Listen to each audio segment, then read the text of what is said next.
Hapon na po. Ito po, nakatapos di sa pagtatanim ng palay. Naipatanim na po.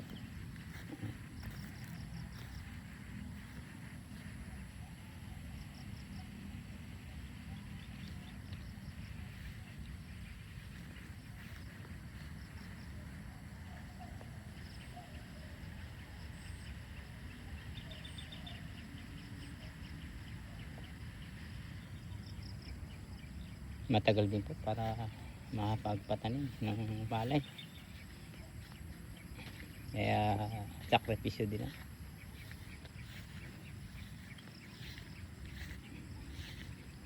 Kagandahan po ng ganito na ay may inaasahan na po sa pagkain. Basta alagaan po lang.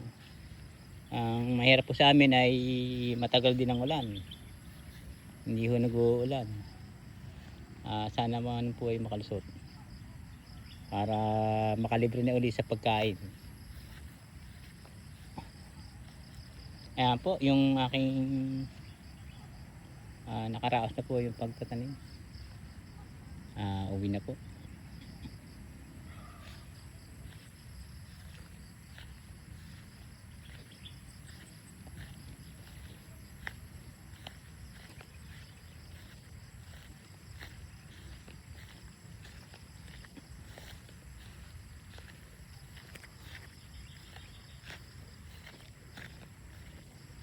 Kasali muna ako dito.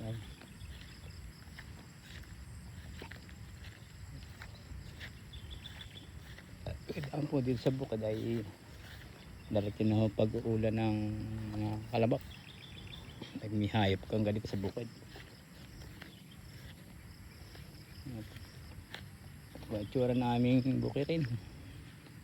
Ang aming mga kalakalapit ay mahina po tubig. Ayan po. Hindi mo makaararo ng tuluyan dahil mahina ang tubig. Ang mabigat po sa amin nakatanim, dadamuhin po ng mga tol punta, kapal po ng damo. Kasi po kung sa tubigan ay hilaw ang lupa, hindi ho masyadong nabatad ng tubig. Yung kasi ho mga buto ay hindi ho namatay, kung saan nabuhay pa. Gawa ng pagkabatad ng tubig ay biglang kumate. Yan po nagiging problema na.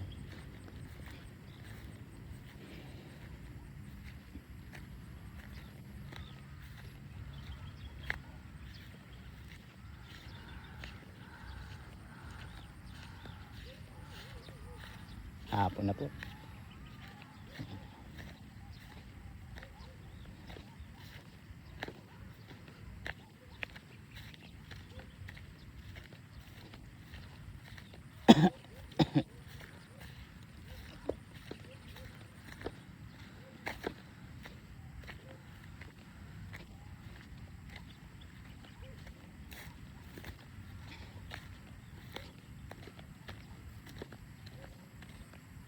Balik kapal ho ng bunga ito ay sili.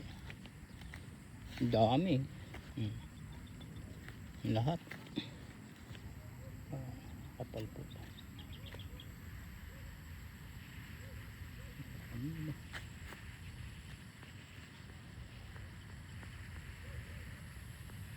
Tagal na po buhay na itong sili ko. Kasi yung sili tingala kung tawagin namin. Kapal yung buhay. Ang dami. Kapal. Halos si makapal ang puno. Nakakatuwa ba?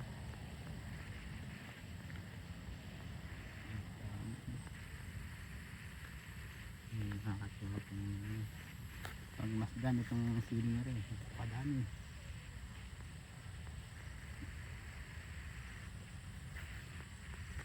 Lahat. Tawag natin itong sigang.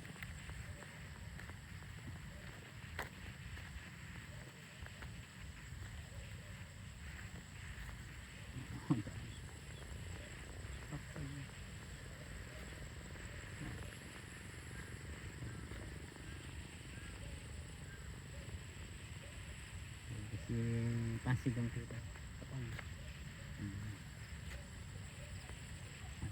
yung tingala may okra kapag din matibay po sa init mga kapara. Dami po nito, malawak. Ito paikot.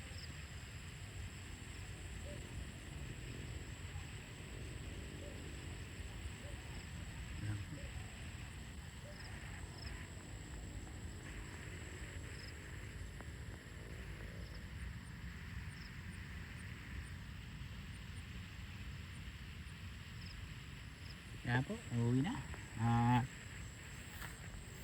Gabi na rin po.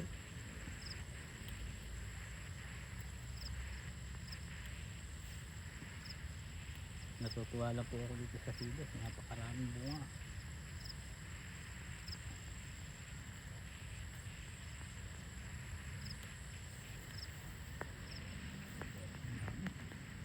Talagang napakakapal. Ang dami po.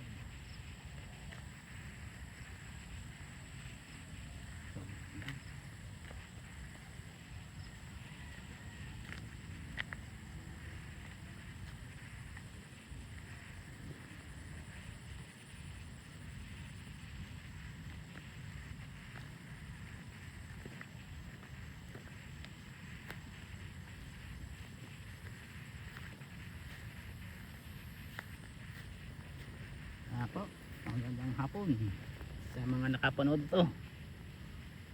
So yan na po, gabi na.